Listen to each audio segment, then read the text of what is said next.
Hello दोस्तों, स्वागत है आपका Uttarakhand education universe YouTube channel पे। तो दोस्तों, इससे पहले आपने हिस्ट्री के 4 से 5 वीडियो देख देख चुके हैं। जो हमारे हिस्ट्री की अलग से एक प्लेलिस्ट बनी है, उस पे सारे ही वीडियो हमारे अपलोड हो चुके हैं। यदि अगर आप लोगों ने प्राचीन भारत के वो वीडियोस नहीं देखे हैं, तो आप लोग एक बार चैनल पर विजिट करके हमारे प्लेलिस्ट पे जाके उसको देख सकते हैं। आज हम बात करेंगे मगध के उत्कर्ष के बारे में। संपूर्ण नोट्स भी इसमें हमें आपको प्रोवाइड कराए गए हैं, यानी कि एनसीईआरटी के माध्यम से जितने भी नोट्स बन सकते हैं और जितने भी इसमें इंपॉर्टेंट क्वेश्चन बन सकते हैं, उन सभी क्वेश्चनों के बारे में हमने बात किया है। साथ ही यदि अगर आप नोट्स भी बनाना चाहते हैं तो विस्तारपूर्ण उन चीज़ों को लिखा भी गया है, तो आप बना भी सकते हैं। तो दोस्तों, बात करेंगे मगध के उत्कर्ष के बारे में। मगध प्राचीन 16 महाजनपदों में से एक था और यह सबसे शक्तिशाली महाजनपद था। मैंने आपको बताया था, जब महाजनपद काल पढ़ाया था तो उसमें सबसे जो हमारा शक्तिशाली महाजनपद था, उसका वहाँ पे जिक्र मैंने करा था। तो मगध जनपद को हमारा सबसे शक्तिशाली महाजनपद कहा जाता था। अगर बात करें महाभारत में, हमें जानकारी मिलती है कि मगध पर सबसे पहले बृहद राजवंश का शासन था, जिसके संस्थापक बृहद थे। इस वंश का सबसे प्रतापी राजा जरासंध था, परंतु हमें इसके कोई ऐतिहासिक प्रमाण देखने को नहीं मिले हैं। तो दोस्तों, अगर बात करें, अगर आप लोगों ने किताबों में देखा होगा, तो मगध पर जो सबसे पहले शासन करने वाला जो हमारा राजवंश मिलता है, वो हर्यक वंश देखने को मिलता है। लेकिन अगर महाभारत के अनुसार माने तो दोस्तों, महाभारत में ये लिखा गया है कि मगध पर सबसे पहले जो शासन करने वाला राजवंश था, वो हमारा बृहद्रथ राजवंश था और इसके जो संस्थापक थे वो भी हमारे बृहद्रथ थे। लेकिन अगर हम लोगों ने देखा कि इसके जो सबसे प्रतापी राजा थे वो जरासंध थे, लेकिन ऐतिहासिक रूप से इसका कोई भी प्रमाण देखने को नहीं मिलता है। मगध के शक्तिशाली होने के मुख्य कारण क्या थे, अगर उनके बारे में बात करें तो दोस्तों, एक विस्तृत उपजाऊ मैदान था। यानी कि विस्तृत उपजाऊ मैदान कहने का मतलब ये है कि आप लोगों ने देखा होगा, उत्तर की अगर बात करें तो उत्तर प्रदेश, बिहार, लगभग बंगाल तक का जो क्षेत्र हमारा था दोस्तों, विस्तृत मैदान था और वहाँ पर उपजाऊ बहुत अच्छी होती थी। और प्राकृतिक सुरक्षा कहने का मतलब ये है कि इधर से पठारों से घिरा हुआ था और बीच में जो हमारा एक उपजाऊ मैदानी क्षेत्र था, उसमें उपजाऊ बहुत अच्छा होता था। व्यापार में भी वृद्धि हुआ करती थी और वन क्षेत्र तथा हाथियों की भी उस समय उपलब्धता होती थी। खनिज संसाधनों की उपलब्धता थी और कृषि में लोहे के उपयोग किए जाते थे, जिससे यानी कि लोहे का उपयोग करने से जो कृषि है उसमें उत्पादन भी ज़्यादा देखने को मिलता था। धान की रोपाई की पद्धति का भी विकास उसमें देखने को मिलता था, जिसके लिए धान की खेती भी ज़्यादा देखने को मिलती थी। और मगध का उत्कर्ष अगर बात करें तो दोस्तों, ये हमारे अगर जो मगध साम्राज्य है, अगर उसके विस्तारपूर्ण या फिर उसके शक्तिशाली होने का प्रमाण हमें देखने को मिलते हैं। अगर वहीं बात करें ऐतिहासिक प्रमाणों के अनुसार, मगध सात जो मगध जनपद था वो कुल 7 राजवंशों में बटा हुआ था। अगर बात करें उन 7 राजवंशों की, तो दोस्तों सबसे पहले हमारा हर्यक वंश आता है। हर्यक वंश के बाद हमारा शिशुनाग वंश आता है। उसके बाद नंद वंश आता है, फिर मौर्य वंश आता है, फिर शुंग वंश, फिर कर्ण वंश आता है। अगर फिर बात करें लास्ट की, तो फिर हमारा सातवाहन वंश देखने को मिलता है। अगर बात करें दोस्तों हर्यक वंश की, तो हर्यक वंश हमारा 544 ईसा पूर्वी से 412 ईसा पूर्वी तक देखने को मिलता है। वहीं अगर बात करें हर्यक वंश के संस्थापक की, तो दोस्तों बिंबिसार को हर्यक वंश का संस्थापक कहा जाता है। अगर वहीं बात करेंगे हर्यक वंश के हमारे कितने शासक हुए, तो दोस्तों हर्यक वंश के 3 शासक देखने को मिलते हैं। बिंबिसार, अजातशत्रु और हमारा उदयन, ये 3 हमारे हर्यक वंश के प्रमुख शासक देखने को मिलते हैं। अगर बात करें हर्यक वंश की और हर्यक वंश के जो संस्थापक है, अगर उन राजाओं के बारे में अगर डिस्कस करें, तो दोस्तों हर्यक वंश का जो संस्थापक था वो हमारा बिंबिसार था। इसकी प्रारंभिक राजधानी ग्रीवरज थी। बाद में इसने राजगृह को अपनी राजधानी बनाया। बिंबिसार ने विवाह के माध्यम से दहेज के लिए गए क्षेत्र में अपने साम्राज्य का विस्तार किया। बिंबिसार ने 3 विवाह किए। दोस्तों, अगर मैं बिंबिसार के बारे में यदि अगर बताना चाहूँ, तो थोड़ा सा हम लोग लंबा ज़रूर जाएंगे, लेकिन कहानी के माध्यम से आपको सारी चीज़ें मैं आज याद करा दूंगा।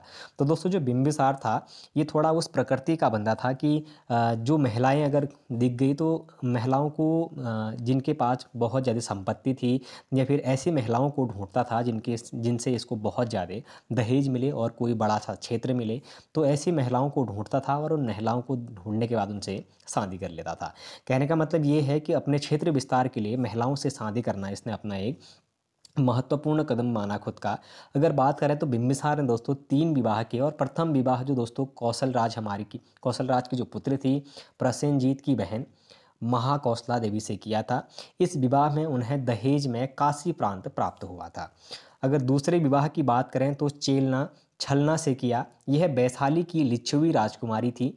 तीसरा विवाह उन्होंने छेमा पंजाब के मद्रकुल की राजकुमारी से किया हुआ था। दोस्तों 3 विवाहों का तो इसमें उल्लेख देखने को मिलता है, लेकिन इसके द्वारा बहुत से ऐसे विवाह किए गए थे जिनके द्वारा इसने अपने क्षेत्र विस्तार करने में काफ़ी अहम योगदान और काफ़ी अहम भूमिका निभाई थी।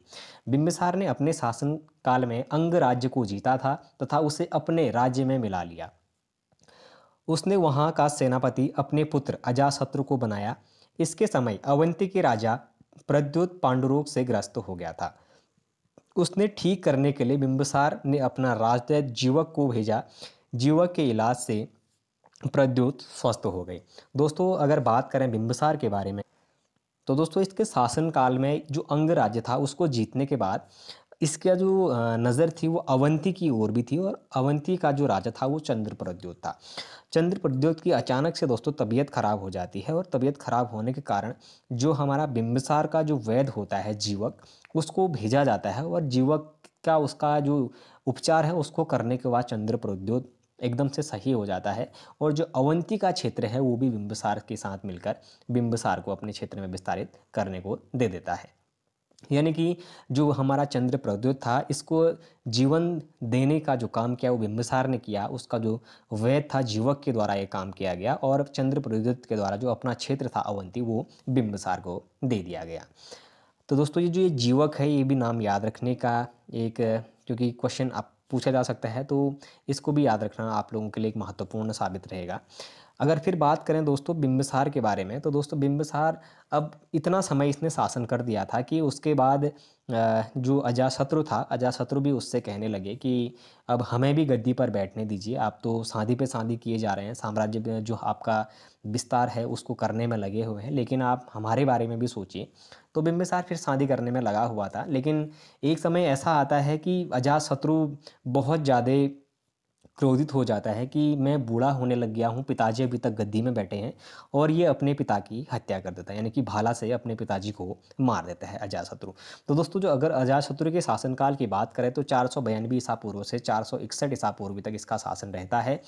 वहीं अगर बात करें तो दोस्तों 492 ईसा पूर्व में बिंबिसार की हत्या करके उसके पुत्र अजातशत्रु द्वारा कर दी गई थी।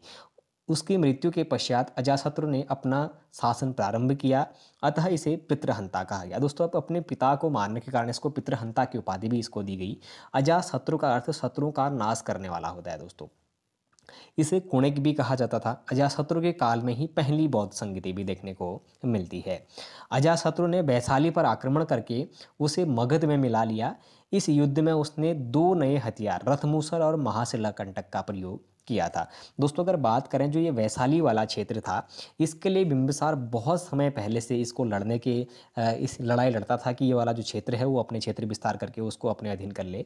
3 से 4 बार वो प्रयास करता है, लेकिन 3 से 4 बार उसको हार का वहाँ पे सामना देखने को मिलता है। लेकिन अजातशत्रु जो उसके बाद उसका पुत्र हुआ, उसके द्वारा वैशाली पर आक्रमण किया गया, क्योंकि जो उसका एक सेनापति था वर्षकार, उसको उसने वैशाली भेजा एक कर्मचारी बनाकर, लंगर का एक कर्मचारी बनाकर उसको वहाँ भेजा जाता है, और उसके द्वारा वहाँ पर हो रही गतिविधियाँ और वहाँ पर कौन सी कमियां हैं जिसके कारण वैशाली को जीता जा सकता है, उन सभी चीज़ों का पता लगाकर उसका जो गुप्तचर था वर्षकार वो आता है, और 2 उसको नए हथियार बनाने को सजेस्ट करता है। एक तो दोस्तों रथमूसल होता है, दूसरा हमारा महाशिला कंटक होता है।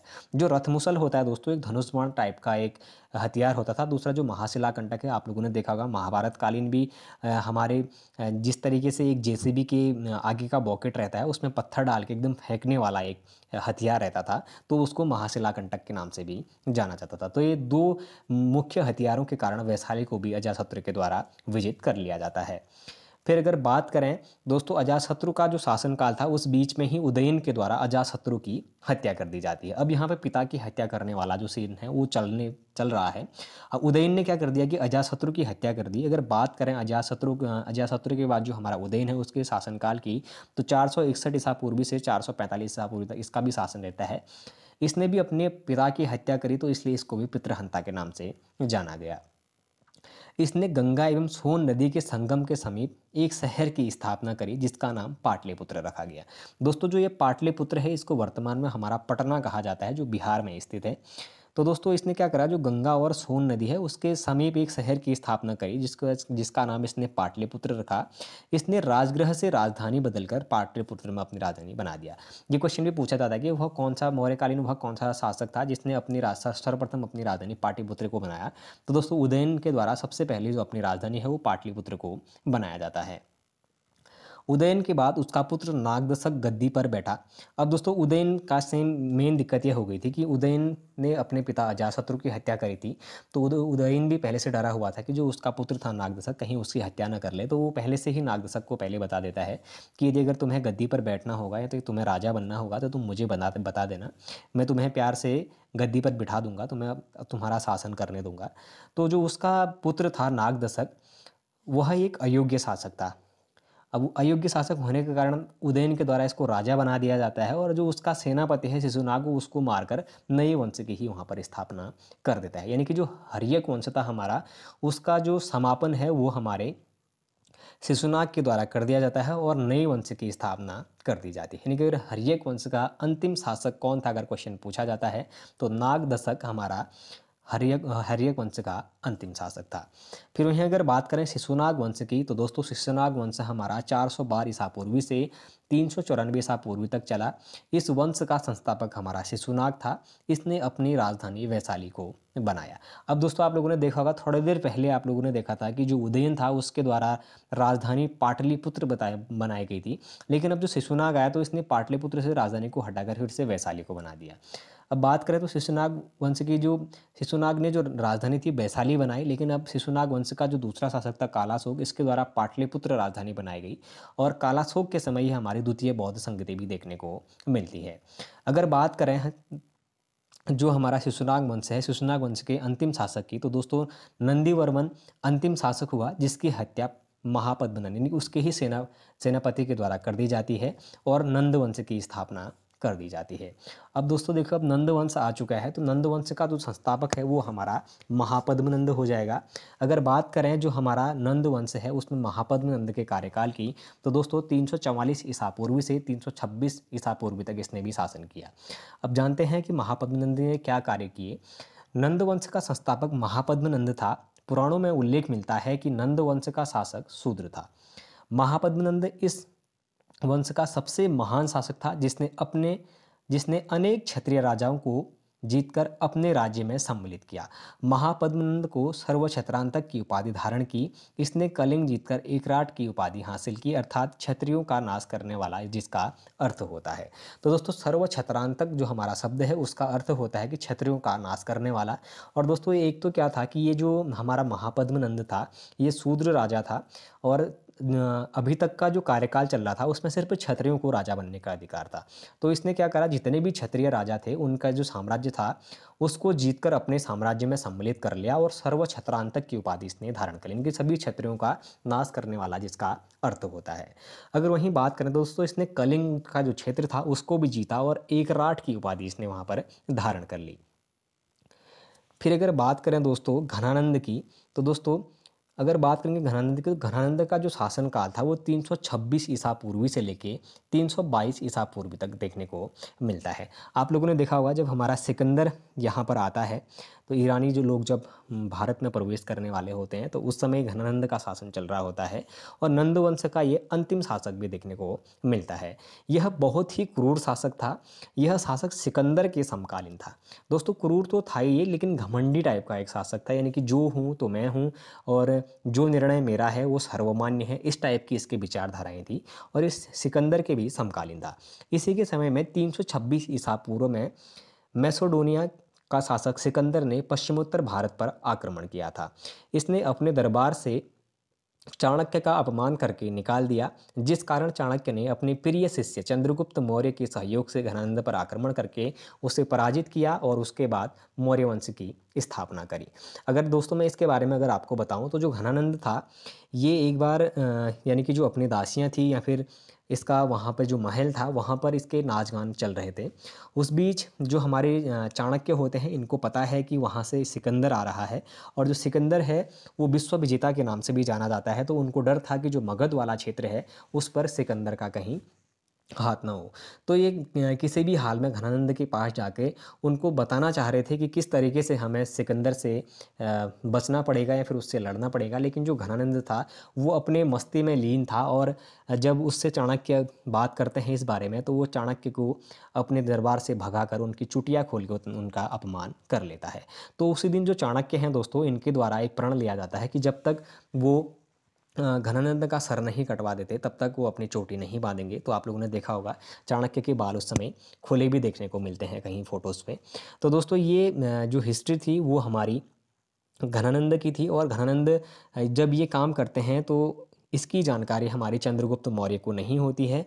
अब उसके बाद जो हमारे चाणक्य थे वो वापस जाते हैं और चंद्रगुप्त मौर्य से बोलते हैं कि इस तरीके से वहाँ पर सिकंदर आ रहा है, और सिकंदर को किसी भी तरीके से हमने यहाँ से वापस भेजना पड़ेगा, नहीं तो ये विश्व विजेता तो है ही, ये हमारे मगध जो साम्राज्य है भारत को भी ये जीत लेगा। तो चंद्रगुप्त मौर्य और चाणक्य के द्वारा अपनी एक नीति बनाई जाती है, और इस नीति के कारण लास्ट में वो लोग यहाँ से सिकंदर को वापस भेज देते हैं। आप लोगों ने देखा होगा बेबीलोन में इसकी मृत्यु भी हो जाती है। कहने का मतलब ये है कि जो चाणक्य है और चंद्रगुप्त मौर्य है, इनके द्वारा उनके खाने में जहर मिला दिया था, इस तरीके के भी साक्ष्य देखने को मिलते हैं इतिहासकारों के अनुसार।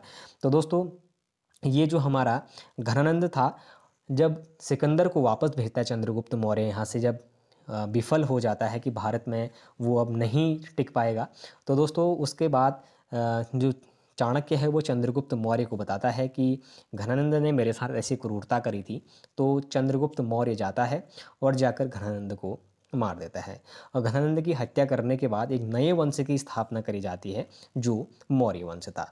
और मौर्य वंश के संस्थापक की बात करेंगे तो दोस्तों मौर्य वंश का जो संस्थापक था वो हमारा चंद्रगुप्त मौर्य था। तो दोस्तों मौर्य वंश को फिर देखेंगे, क्योंकि हमने आज 3 वंश देख लिए हैं इसमें, हर्यक वंश, शिशुनाग वंश और हमारा नंद वंश। ये हमारे 3 जो वंश थे, इससे संबंधित जितने भी क्वेश्चन हमने डिस्कस किए आप लोग उनको भी नोट कर लें। साथ ही आप लोग ल्यूसेंट की जो ऑप्शनल है उसको ज़रूर चेक करें। एक बार आप जब सीरीज़ देखते हैं तो सीरीज़ देखने के बाद ऑप्शनल देखेंगे तो टोटल ही वो आपको क्वेश्चन भी याद हो जाते हैं और टॉपिक भी आपका क्लियर हो जाता है।